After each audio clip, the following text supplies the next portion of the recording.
Viral nenek di Samosir diduga dipukul polisi hingga lebam, pihak Polres bantah.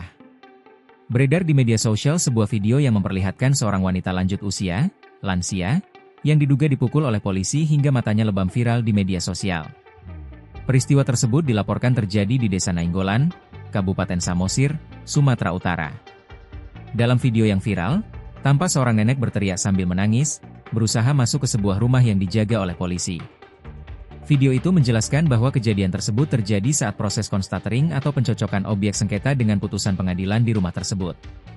Meskipun tidak dijelaskan siapa yang terlibat dalam sengketa itu, narasi video menyebutkan bahwa nenek yang muncul dalam video mengalami luka lebam akibat dugaan pemukulan oleh polisi.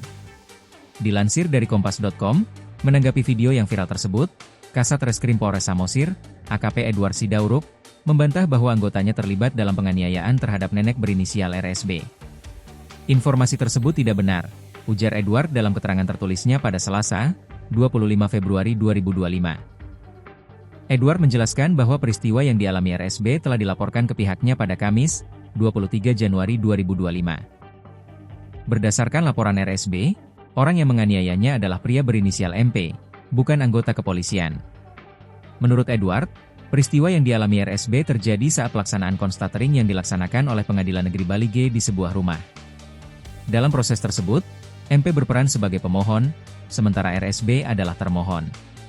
Edward menegaskan bahwa saat proses konstatering, diduga MP melakukan pemukulan terhadap RSB. Edward juga menambahkan bahwa kehadiran anggotanya di lokasi hanya bertugas untuk melakukan pengamanan konstatering dan mencegah terjadinya keributan.